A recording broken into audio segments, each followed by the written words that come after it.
Scott Evans. We need to discuss Terminator Dark Fate. I don't know. I don't do unprofessional movie discussions anymore. We just do Cinema Pals. Cut this shit. You know you've been wanting to do an unprofessional movie discussion since Endgame. Do you believe in fate, Scott? I believe a good movie deserves a good long discussion, not a 30-second reaction. I will do the unprofessional movie discussion for the future of unprofessional movie discussions.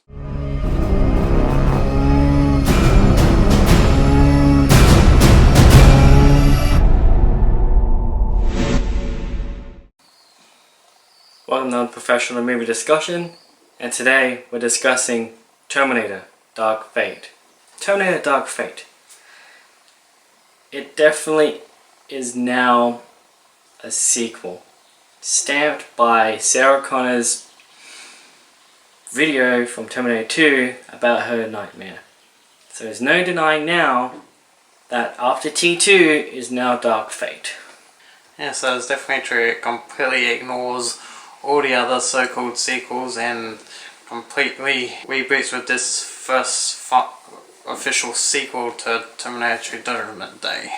First of all, there'll be a lot of spoilers, so that's it. Okay, so we start off and Sarah's narrating about how she stopped Judgment Day, and then it comes to 1998. So 1 year after Judgment Day is supposed to happen. She's on the beach with John, and next thing you know, a Terminator comes along and kills John. What did you think about that scene? Honestly, when you first see it, it's a bit of a shock, but as you continue to watch the movie and let everything else sink in, it kind of makes sense that they killed him off. Because since they destroyed and stopped Skynet never existed now. Yes. So makes the John being the leader of future human resistance basically pointless. And it was kind of odd. Also, it's like somehow this Skynet sent more Terminators from a future that doesn't exist back in time. Yeah. And it just sometimes when you think about it, it doesn't make much sense. Yeah. Because from what Kyle said about the first one, it was only him and the Terminator. But then in T2 it's sort of ignored, and then it's another Terminator and another Terminator. Yeah. So then in this one, it turns out like Skynet must have been sending a whole bunch of Terminators throughout time with the mission to kill John Connor, and each time they got sent, it was probably from that original timeline with Judgment Day. So this T-800 that comes out of nowhere had to have, just been one of many contingencies to try and kill John in case the T-1000 failed, and all the other ones, however many failed. And this one finally got the drop on them. Yep, they thought they were free from Skynet, away from any Terminators, and next thing you know, boom. They weren't even expecting it, they were just having a good, relaxing time. Yeah. Well, we could tell that Sarah was still on edge and looking out, but John was clearly enjoying himself, and then you see his face, the face of the shock, the confusion, the fear, and then boom. Yep. It is a heartbreaking way to open up at an official sequel, but as the movie goes on, you kind of accept it, and you go, okay, since we now know officially Skynet doesn't exist, so why would John be the leader of a new breed of resistance against a new AI threat that he knows nothing about? It would be basically pointless just to keep him around. So it's heartbreaking at first, but eventually you kind of do accept it. Depends on how much he cared about him and his story arc from the previous two. Everyone liked John Connor, and there was a really good build to the character in T2. Yeah, for sure. And people felt like it was they pulled an Alien 3. So continuing on from there, what Well, for a change of location, we're no longer in America and we're no longer in LA. Now we're in Mexico. Yes, Mexico City to be precise. Yeah. Yeah. And this is where like the time sphere comes along and something's changed. It's like before it would just heat up and burn everything, but it still does. But now it freezes everything. Yeah, first it freezes stuff first, then it starts heating up and causing the damage that the sphere does if it lands in the middle of something. But everything around the opening area freezes first, which I thought, oh, that's different, but still cool. And then we're introduced to Grace, Yes. who falls from the bridge, and these people help her up, and then the police come along, and then we get our first look at how she operates, because she's an augmented human, advanced superhuman, super soldier kind of thing. Yeah, a cyberically enhanced resistance soldier. And she kicked the butts of like nearly half a dozen cops in like less than 30 seconds. She like had it all mapped out on exactly how she was going to take care of all of them, and she flat out destroyed them all. And then we get introduced to Danny.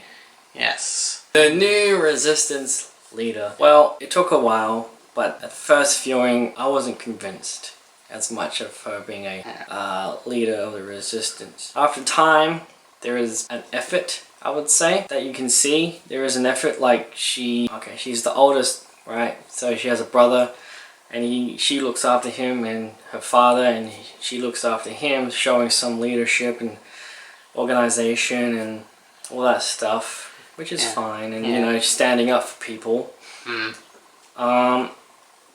There was just some times, which we'll get to later, that didn't really feel like, Well, anyway, we're introduced to her and her family, and they work, the brother and her work at a car manufacturing place. So, yeah, they're off to work, la-di-da, la-di-da.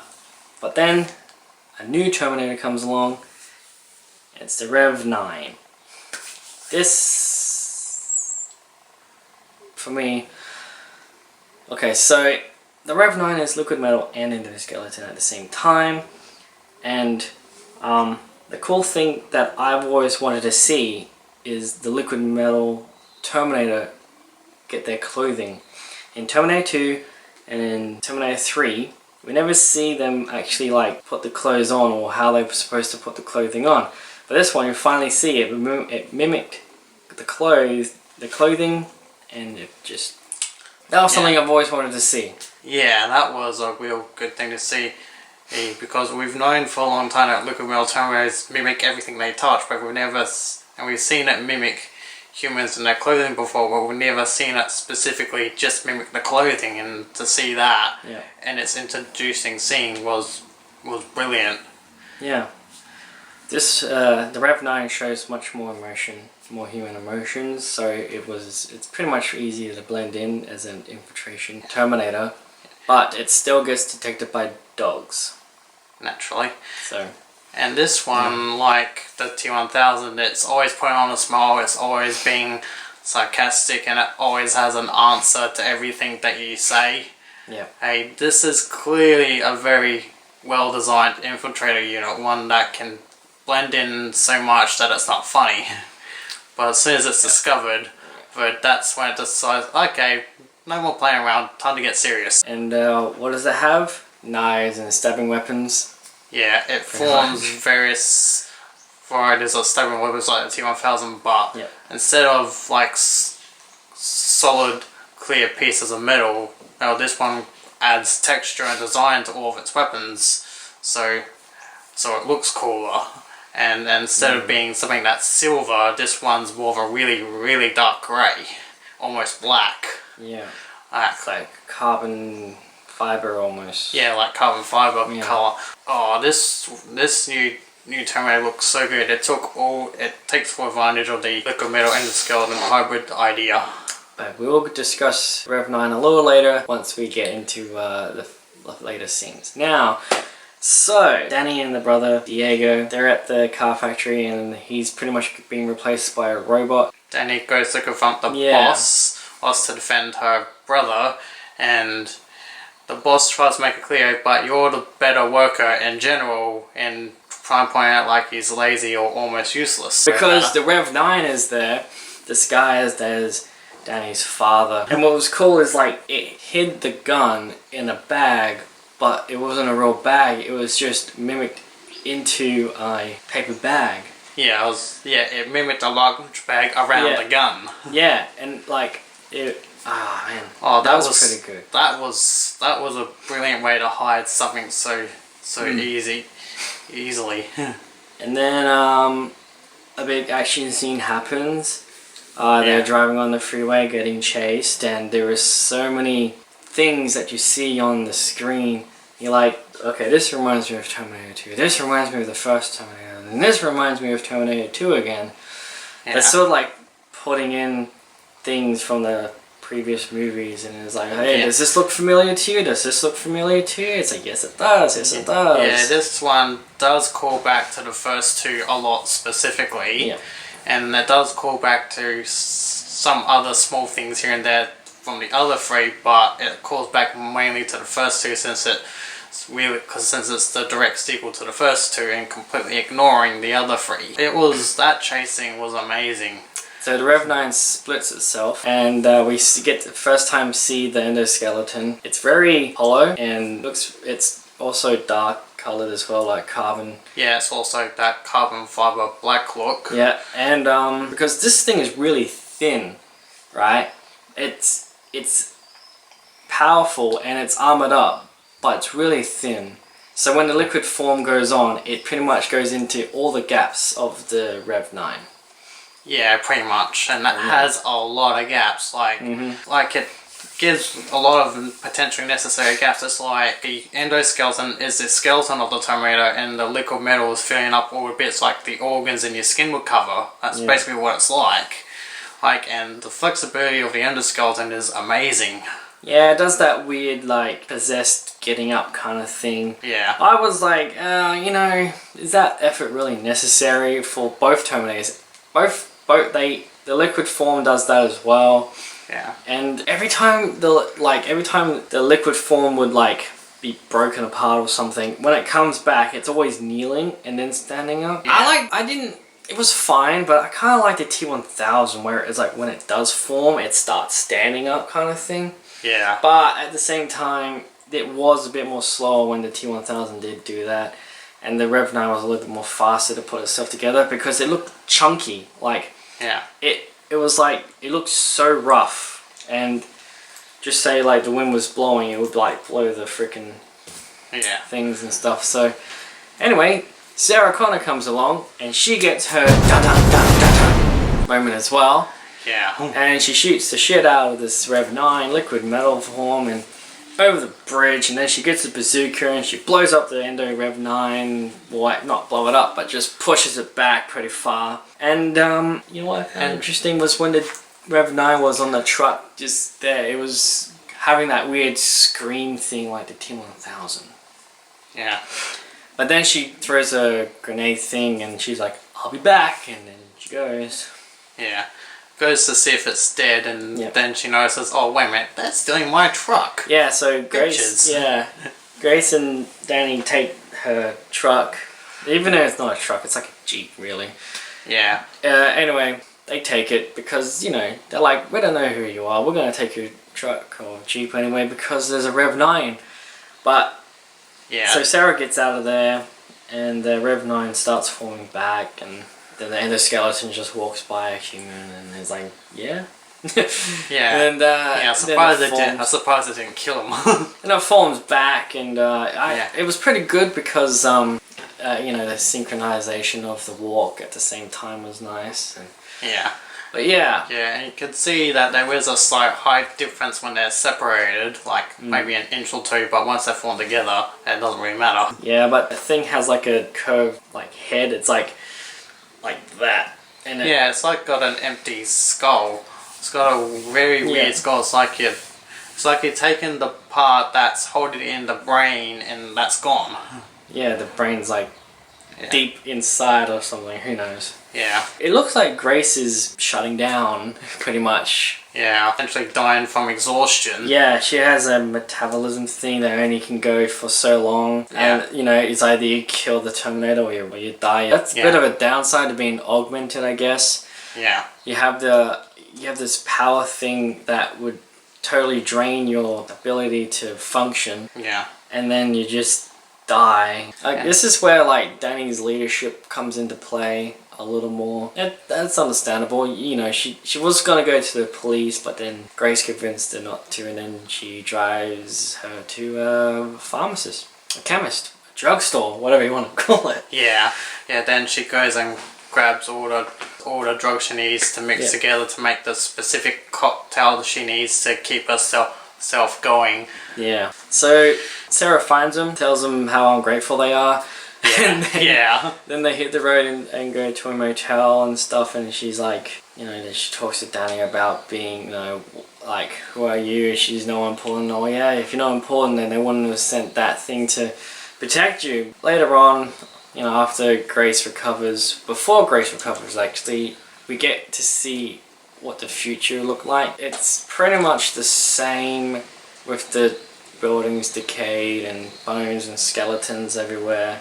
Yeah. There's an airship that they are traveling in, and it's very weird. It's all its like little all its engine things are just like, woof, like moving in where they like. Yeah, it's a very weird design. Almost like legs or something. Yeah, it looks like it's all four stabilizing legs to keep like the crew compartment in a very specific spot. But I swear, it looks like it can probably go like outways, down, back, forwards, kind of up. That's what it looks like.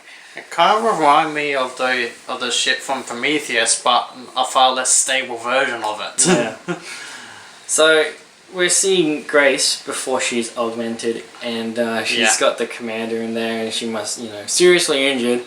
Yeah. And they go to land, and these little flying bulls, I guess, are zipping by. Yeah, these little kamikaze drones start flying by. Yeah, like, but the bulls. Yeah, you don't never really get a good look at them. You don't even really get a good look at the new HKs. You get a good enough look to get the idea of how they look, but not a good enough look to say, oh. Well, from what I've seen with the HKs, I don't like them. They're too. It looked so modern that the HKs from T2 are probably Anyway, we're not talking about that now. Not talking about that. Yeah. But yeah, so anyway, they destroy the gunship, airship, whatever it's called. Yeah. And the Rev 9s come along, and they're just like octopus, Slender Man things. Oh, they're just, when they're in their raw forms, they're unstoppable. They're just tearing through people like it's another day at the office. It's just chaotic, and I swear, I think like if they were really real, they would probably freak you out because how fast they move. Oh yeah, they move crazy fast. And when they separate, they're a bit more dangerous. But calm down. Just calm down. Oh, yeah, and it was a very good fight that the Resistance managed to make. They managed to kill at least 2 of them. But these things are harder to kill than a friggin' endoskeleton or T-100 ever was. But somehow you have to shoot them in the right place for them to be terminated.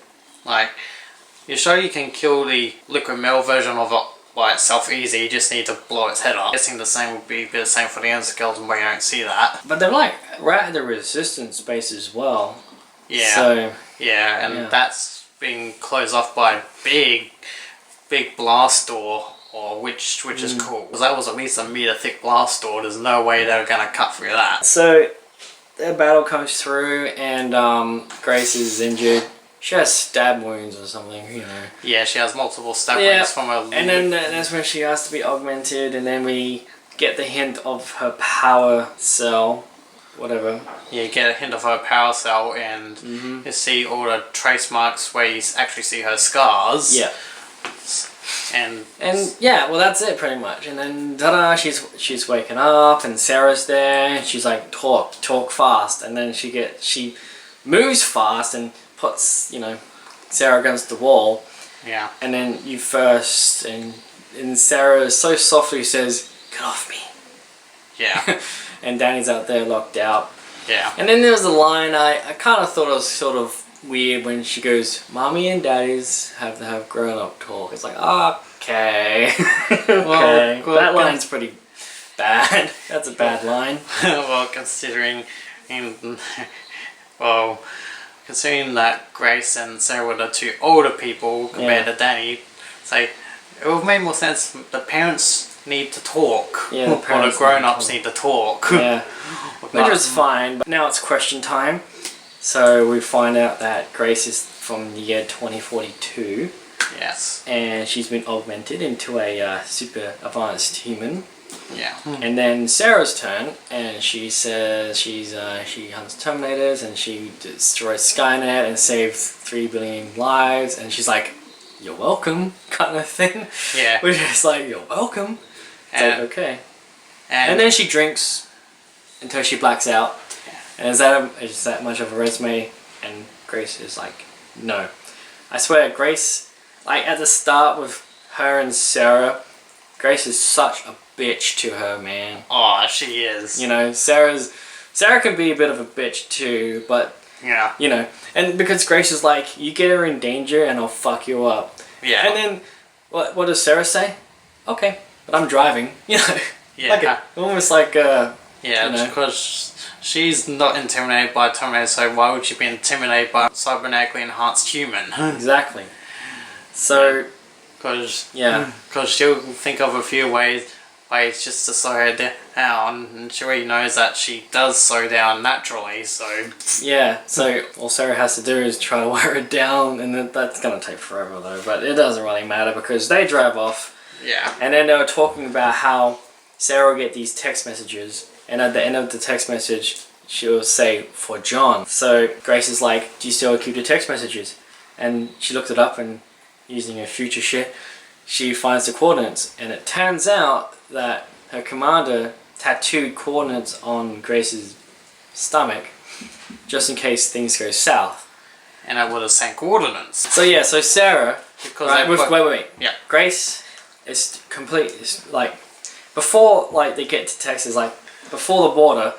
From the moment they met each other, all the way to the border, Grace was such a bitch because she was like, "There's a drone. I can hear a drone, or I can see a drone." And Sarah said, "I can't hear anything." And that's when Grace goes, "The super soldier from the future with advanced hearing." It's like, "Oh, okay. Well, look out." Yeah. But yeah. Yeah, those two were bitching and butting heads on each other a lot because they're both alpha females. They're both used to taking charge, and they're both used to being their own bosses and getting things done by themselves because they both can.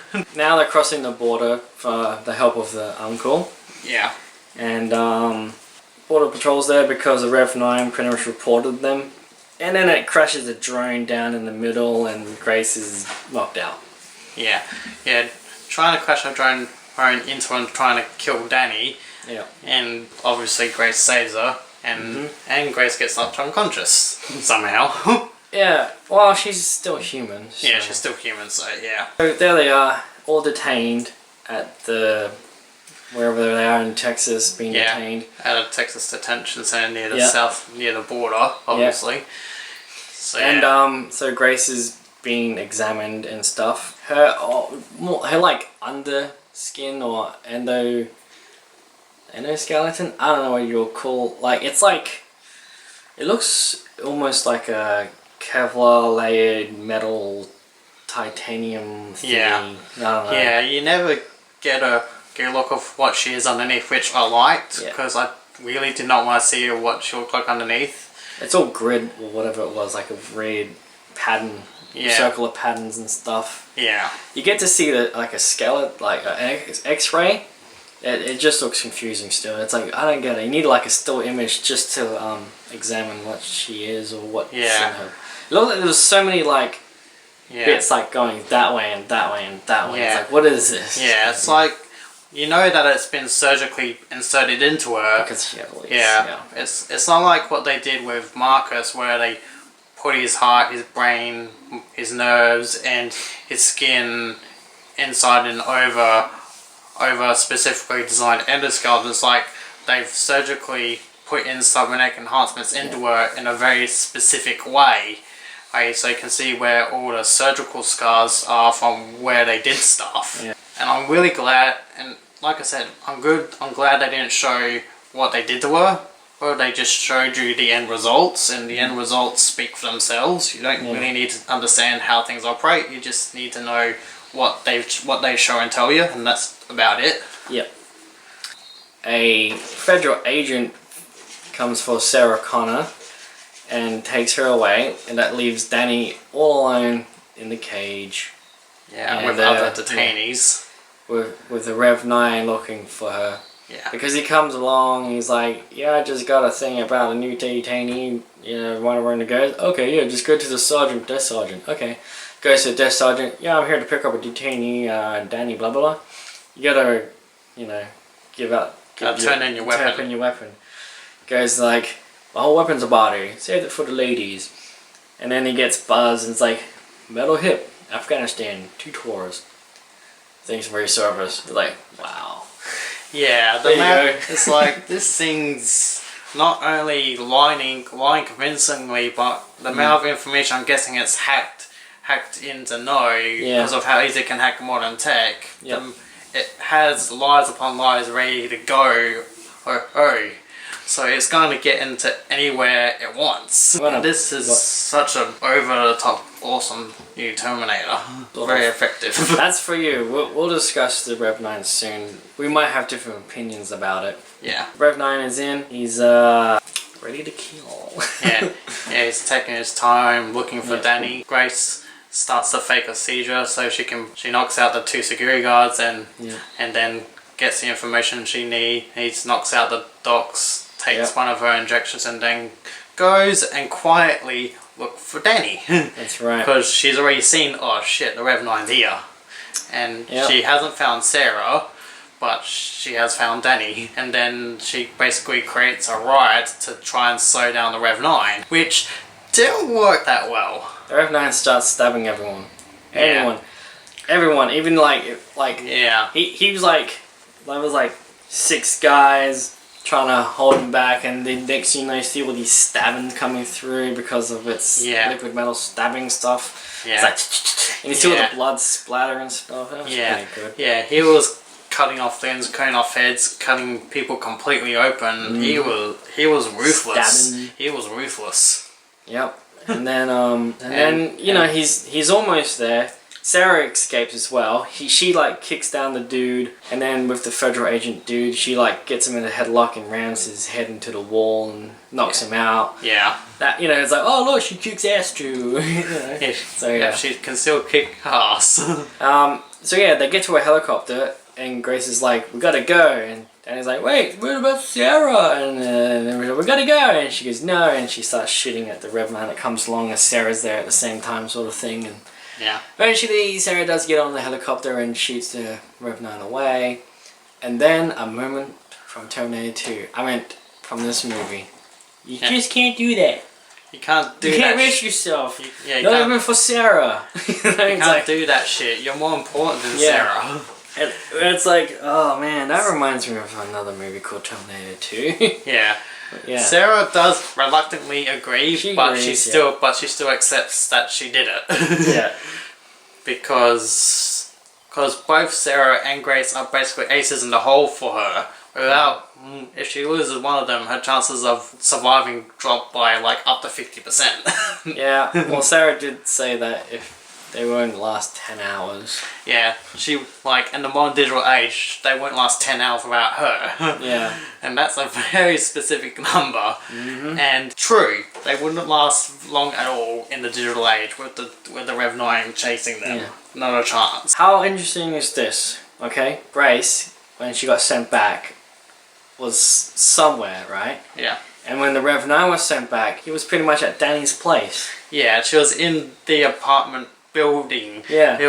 He was literally in the right place, and how far Danny was, and how far Grace was away from the right place is beyond me, but clearly they got the coordinates wrong for where they sent her. I'm guessing because its information and files on people wasn't destroyed in the war, because it would have been backed up anyway. So I'm guessing if Terminators got sent back today, or from 2042, they would have all the information from your past before the war. Yeah, now, they're going to find the person who sent the text messages.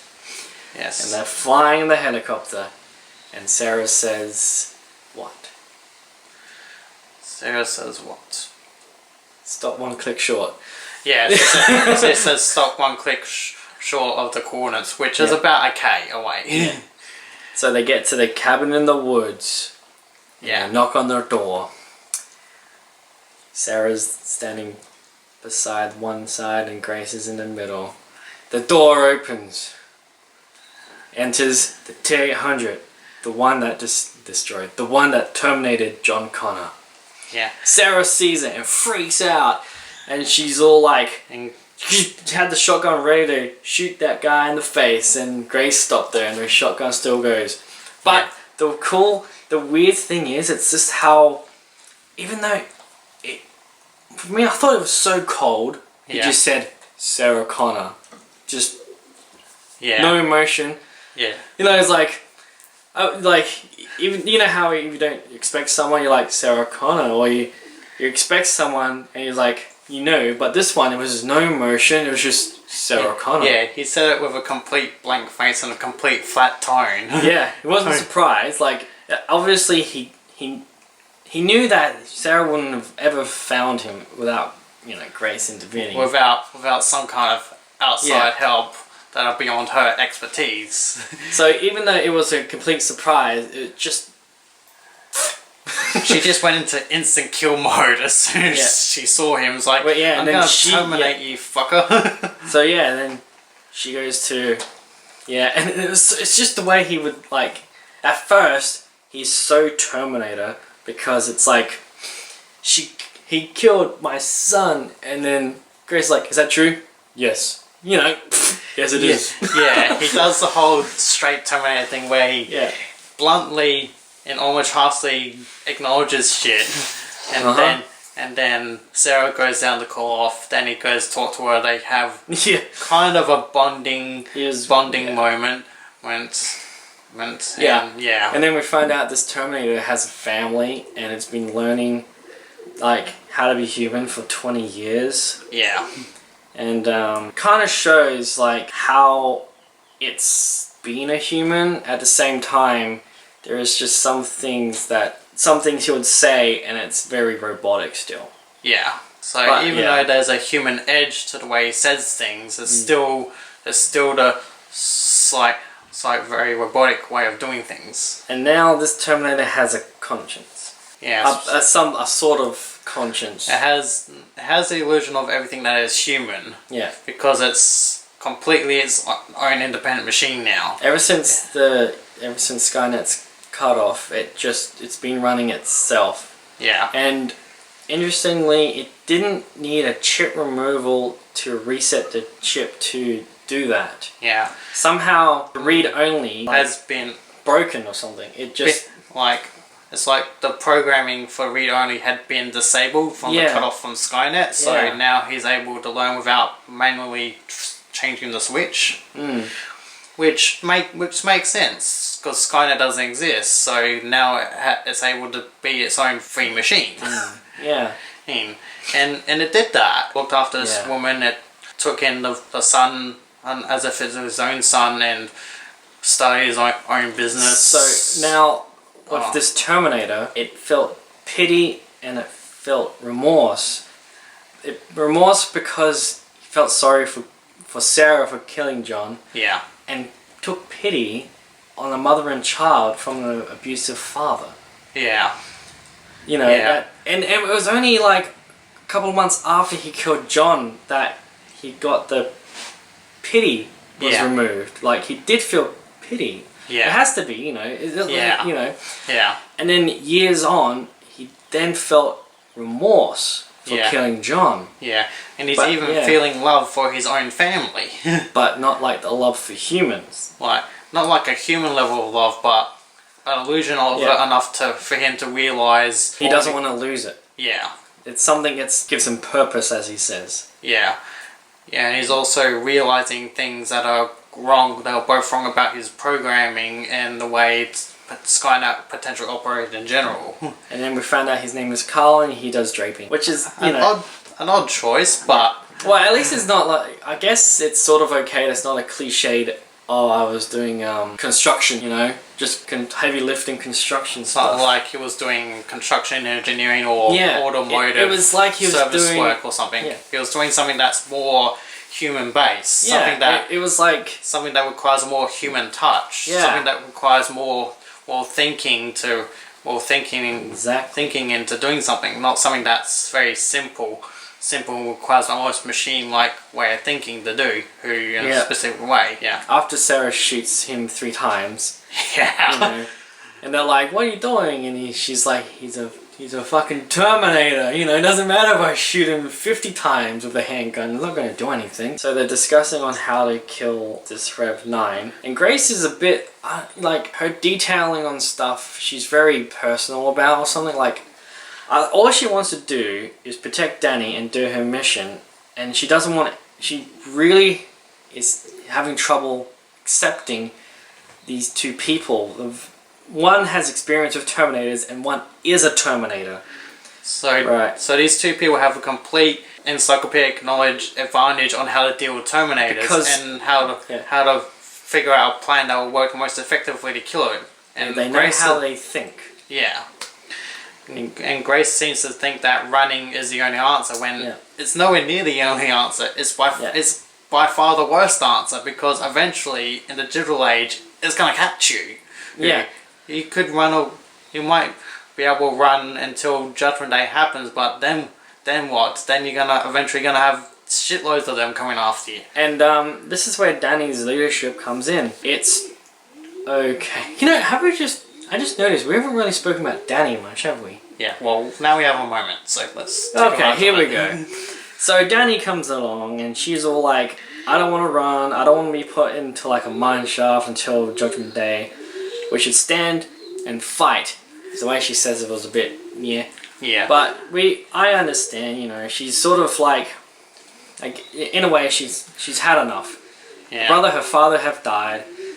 The Rev 9 have been trying to kill her. Yeah. Grace isn't really helping much, and she just wants to put her into a box and keep her away. Yeah. She's listening to Sarah and the Terminator, thinking, if we just kill it, then we can maybe prevent the new Judgment Day. Yeah, she's Yeah. thinking about the bigger, much broader picture, which is what Grace should be doing. She can't be thinking of just simple solutions that are potentially just temporary solutions, but just hiding in a bunker or in somewhere that will take potentially forever for the Red Knight to get to isn't enough. Exactly. You need to physically destroy this thing. Otherwise, what's the point in trying to protect Danny? Well, Danny has a bit of a gun training, but it's not that long. Now, I want to point out something as well.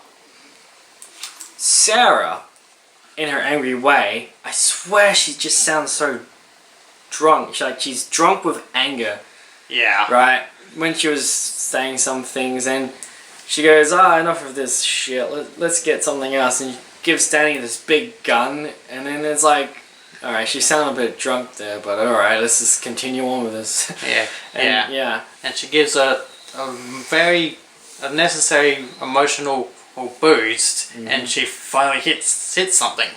Now, I'm like thinking, so no one's gonna kind of hold her shoulder while she shoots this gun that she's never shot before. And like the size of her, she's a short, slim woman. Yeah. And she's been handed over this powerful shotgun. Yeah. There's no one to like help her stand. Like you can like stand properly there, but it looked like there was no recoil at all. It was just, it's like, what's that? Yeah. And it wasn't like, Yeah. Maybe. Yeah. I don't know. Yeah. I'm not a gun expert, but I'm pretty sure recoils on big guns that the like recoil on that specific shotgun should have at least sent her flying if she didn't have the right stance. Yeah. And she was already slightly coached to have the right stance, but still it takes a decent amount of practice to get used to that stance and get used to the recoil, and you can't just master it in 5 seconds, even if you are emotionally driven to get it done. Yes, it's like just try to aim. I guess that was the training. Yeah. They didn't have long to train. It was like maybe like 20 minutes of training. Just try to aim. That pretty much was the training. Yeah. Or it's like, don't worry, we've got you covered, Danny. We can shoot. Okay, we can shoot straight. Okay. Yeah, we got 3 marksmen. Yeah. Here. Yeah, we don't need to make you a marksman just yet. Exactly. Your last resort gunman. Yeah. And you're reserve. Yeah. You're a reserve. Yeah. You can fight, but it's Fight all like smart. if we all die, the last thing you should do is probably run and try to think of a new thing, but no running to time, no running. Yeah. Anyway, so they need an EMP to destroy this Rev 9, and it turns out Sarah knows this military guy, and Arnold is all like, oh yes, this guy, and she goes, you've been spying on me or something, and he goes, if you're gonna put your phone in a bag of chips, then you should just leave it in a bag of chips or something. Yeah, something like that. Yeah. Carl, I guess, has just been keeping tabs on Sarah. So he says goodbye to his family. Yeah, he says goodbye to his family there. He hugs both his wife and his son, and finally realizes, being emotionally detached is not an advantage, it's the other way around. And then Arnold says, I won't be back. Yeah. Yeah, he says he won't be back. Yeah. And then he gets dressed, he's all dressed up, puts a jacket on, and there's his sunglasses there, and the Terminator thing comes along, and he doesn't even put them on. He should have just put them on and just took them off. That's what I think. He should have like put them on and like, nope. No. It's like, nah, I'm getting too old for this shit. Yeah, off they go to wait for the dude, and Carl is talking to Danny about drapes, and he goes, I had a customer once, and he wanted all solid colors or something for this little girl, and I said, don't do that. Don't do it. Yeah, don't do it. And They want some, butterflies, polka dots, and all that shit. Yeah, the military guy comes along. Major, whatever his phrase is. Major with whatever. Yeah. Yeah. Yeah. They take the EMP device, and then the Rev 9 starts flying in. I kind of like before that where it's like, what kind of blast rage does the EMP go on a force, whatever, and then he goes, is that your bodyguard? I do drapes. And then Sarah's like, he should shut the fuck up. Yeah. Yeah. Yeah, this movie is a really good return with the form with not saying, no, screw the PG. He should go straight for the R. Yeah. I love that and about this movie. So what, the Rev 9 shows up? Yeah. Somehow it's found them, start shooting at them from a helicopter, detaches itself. So I think I know how. Because the photo on the fridge had Carl's van.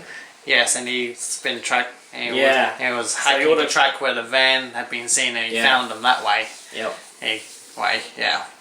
So he separates again, tries to get them. They manage to slow down and get away. Then it's like, oh crap! Now what are we gonna do? That helicopter's not gonna be stuck there forever. But then they go to the nearest military base, try to get the military to slow down so they can grab a plane. The C5. Grab a C5 plane. Go to the next stop, which they're still trying to figure out. Well, the Rev 9 caught up and did attach himself to the plane.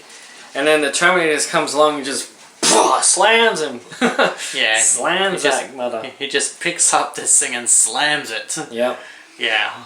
And then it gets chucked off the plane, and then it lands on a shed, and you're just like, sorry about your shed. It's like, okay. Yeah. Okay.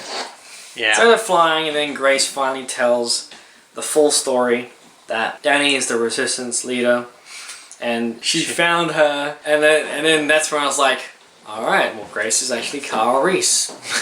If Danny's John Connor, Grace is Kyle Reese. Pretty much. Because that's how it's gonna go. So yeah, they're like, and they've got a military escort of F-35s, and then they're like, oh wait, there's a plane coming in, and apparently it's a refuel plane. And they said, wait a minute, you're early, Lee.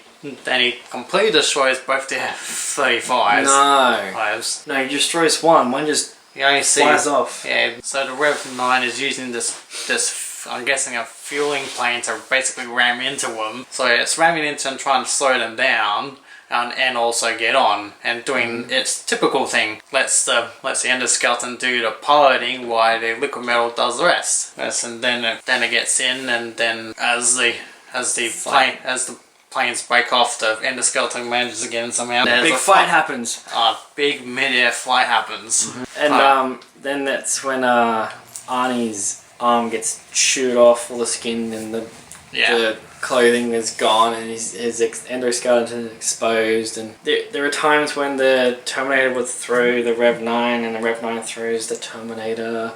Yeah. And then the Terminator was managed to hold the Rev 9 down and then pin it against the wall of the plane.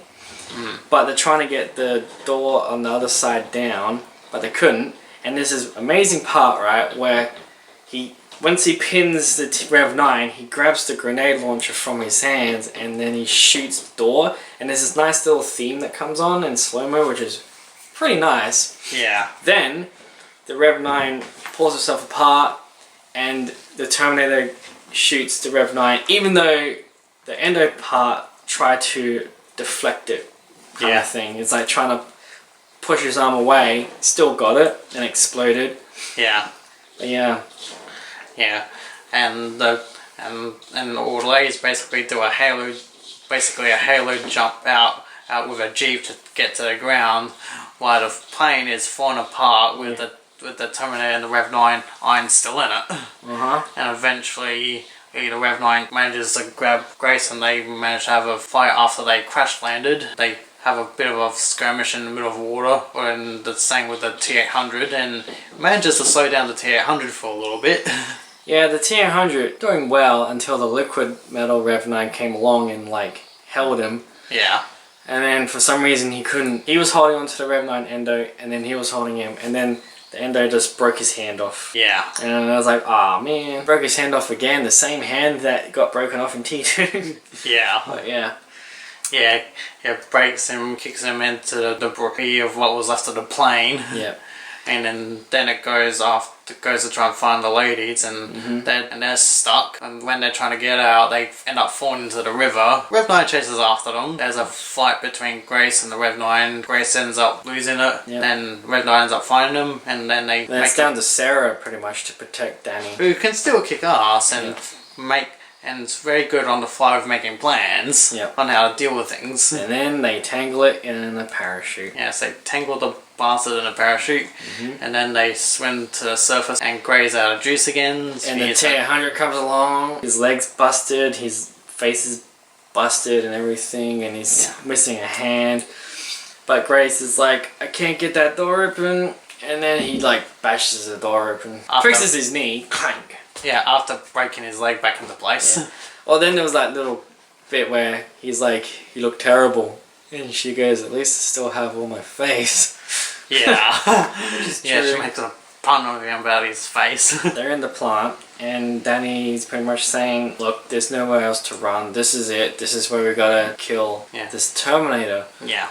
So the Rev 9 comes out, and he did it. He cliched his villainous thing. He just talked, and he's like, give me the girl, blah blah blah, you know, and then it's like, did the typical bad guy monologue negotiation thing, and everyone just says, no, fuck you, come and get us. I like the Terminator is saying, I've been, you know, I come from that same future or something. It failed or whatever. Yeah. But the Rev 9 was like, we're both built for the same reason and stuff. Yeah. And then the Rev, you know what the Rev 9 should have realized? A Terminator cannot be bargained with or reasoned with. Yeah. So when he's trying to reason and bargain with the Terminator, another fight happens. Yep, another fight. Another long, dragged out fight. Yep. It's the endoskeleton and the liquid metal versus 2 humans, 1 cyberhuman and 1 Terminator. And it ends up being a pretty even fight. When the Rev 9 splits, the liquid metal goes after Grace and the endoskeleton goes after Terminator. Yeah. Carl. And they're hand to hand and stuff, and you know, Grace slices the Rev 9 liquid metal form. Well, the Terminator just throws the Rev 9 endo form, whatever, endoskeleton. Kind of maybe slight damage, who knows. And then the Rev 9's like, okay, I think I can take him out if I'm formed back together again. Yeah. So the plan, it looked like, was first we'll take out the big gun, and then we go after Grace, and then we go and take care of Sarah, and then kill Danny. That's what it looked like the plan is. Yeah, it looks like that was a plan. Yeah. Like, take down the size of the threats in order from the biggest threat down to the least threat, which the least threat is obviously Danny. They were able to get it, and the thing is, like, when Grace had the Rev 9 kind of like in a certain angle, she was getting stabbed, so the Terminator had to take over from where she was with the push, where she had to go around with the chain and creating a tentacle called wrap it around his neck, turn it into a blade and squeeze. That's the only way you're gonna stop it. You're not gonna stop it just by randomly stabbing it. So eventually Grace was able to break the jaw of the Rev 9. Yeah, we're starting to break the jaw of it, yeah. But no, completely like ripped it open. Yeah. And then they were able to push it into the turbine. Yeah. And then the Terminator got stuck, and Grace was trying to pull him out, and then an explosion. Yeah. And then what happens, Scott?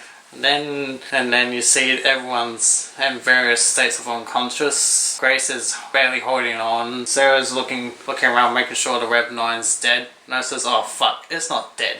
I'm the Carl. Yeah. And then you see Carl's completely unconscious, and Sarah's probably thinking, "Oh, do I just finish it or do I leave it be until I know if the other one's dead?" Which is what she ends up doing. So Danny's looking after Grace, trying to get her back up, and she's clearly burnt out and on her last legs. Sarah says, "Oh, it's still alive," and the Rev 9 rises up. You can see it's barely holding itself together. It's missing a lot of its part. Both of them are clearly melted together, so they can't reform and make themselves stable. So she tries to hold it off, and then Grace says, "Oh, there's only one way we can kill it now. You need to cut me open, rip out my power source, and stab him with it." And Danny's like hesitating to do it because she's clearly starting to feel emotions towards her protector, and eventually she gives in, cuts it open, and after the Rev 9 knocks Sarah off for a little bit. "Come fight me, I'm not scared of you anymore, you son of a bitch." And she starts trying to take her out and try to stab her with this power source, which is starting to get unstable after being separated from its main source. And Sarah is trying to wake up Carl. It's like, she goes, wake up. He's like, "Carl, get up, she needs your help." You know, she needs your help. And then next you know, he comes alive, and first he freaking pounds the Rev 9 like as hard as he could, and then Danny stabs the Rev 9 with the EMP thingy-bob, and then Carl turns around and he's dragging the Rev 9 to go over the edge, but the Rev 9 has hold of Carl. Right, so he's hanging there, and he's looking at Sarah, and they're looking at each other, and he just lets go.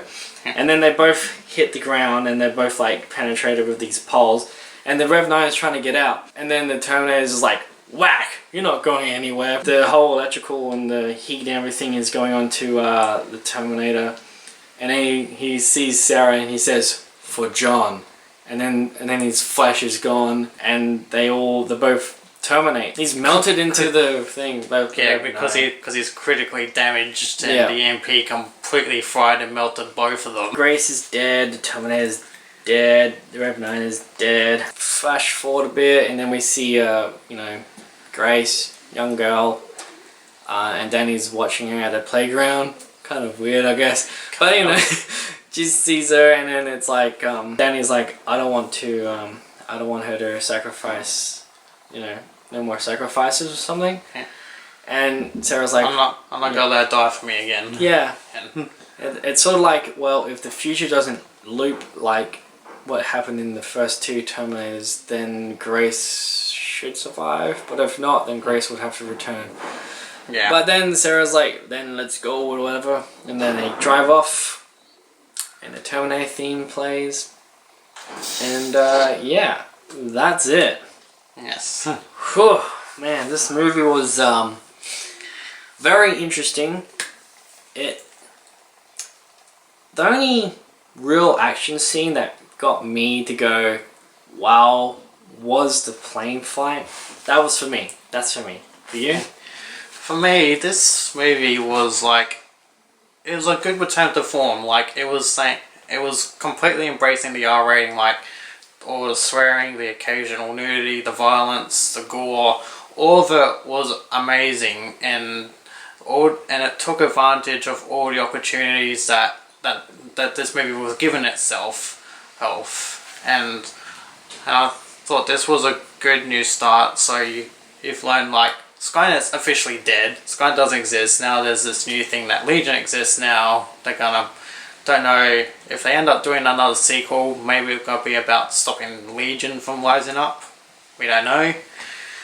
But for me, this was definitely the best Terminator movie since T2 by far. Took advantage of all the ideas that all the previous Terminator movies did. That took advantage of all the opportunities that the other Terminators didn't take advantage of, like the hybrid endoskeleton and liquid metal thing, and the whole idea of a cybernetically enhanced human being, and all these other small things, and taking advantage of creating a new timeline and a new threat that's not named Skynet.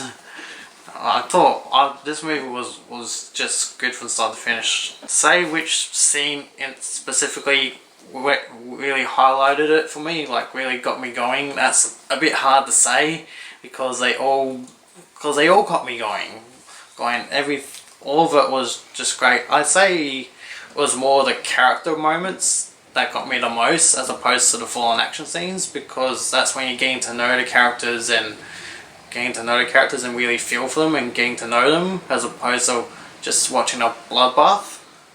That's when things were more interesting and more going for it for me. But this is the most satisfied I've been since T2 by far for a Terminator movie. I have some problems with this movie. First of all, even though Rev 9 is pretty deadly, it does seem like it's much weaker when it's split its form. Yeah. And it felt like it was less of a threat. Yeah, and definitely. Hey, I'll let you talk. For me, I felt like the Rev 9 could have been a little bit more better, a bit more powerful. But once it split, it was weaker. But at the same time, it was a threat to, like, even though Grace had the enhancement stuff, I felt like if the Terminator wasn't there, they would have had no chance against the Rev 9, even when it's split into two. Also, I felt like Danny, as a character, didn't work that well as a resistance leader for me. There is the bit where, like, when she finds Grace and she protects her, whatever, and she calls up all the other resistance. When she came out of that wall, the building out of the wall, I was like, is that a child? You know, it just looked like a child to me. And I was like, I don't get it. And then, and then she does show some leadership, but at the same time, it just needed a little bit more convincing for me. Like, maybe she's okay, she'd be like, yeah, okay, I'll listen to her, but anyway. For Grace, I felt like she's always worried and panicky at times, and then when Sarah comes along, she's very threatened by Sarah in some way, because Sarah will say something, and Grace is all like, well, look, I come from this future and I know things better than you, and I think this is the way it should go. Where I felt like with Sarah, even though she's not from that future and none of the Terminators from that future was threatening, she would have some sort of idea on how to handle this Terminator, what to do, and possibly how to kill it good. For Carl, the T-800, I found it interesting that a Terminator now can feel more human. You know, it wasn't too bad. I mean, what else is the Terminator going to do now? You know, overall, for me, this movie was okay. I did enjoy this movie. Is it a better sequel? It's a sequel. Having callbacks from certain scenes, from certain stuff from the first two Terminators is fine. It's just overdoing it. I try not to be biased here because Terminator is... I really love the franchise of the Terminator franchise, okay? And this movie was really good. I don't want to be too biased, but this movie could have been better. They could have explained things a little bit better. They could have explained, like, Legion. All I know about Legion is just a cybernetic warfare thing that would eventually become self-aware, just like Skynet, and then create things called Terminators. This movie is fine. Okay, so for my ratings, I'll give it 4 stars. So I'm going to agree with you on the 4.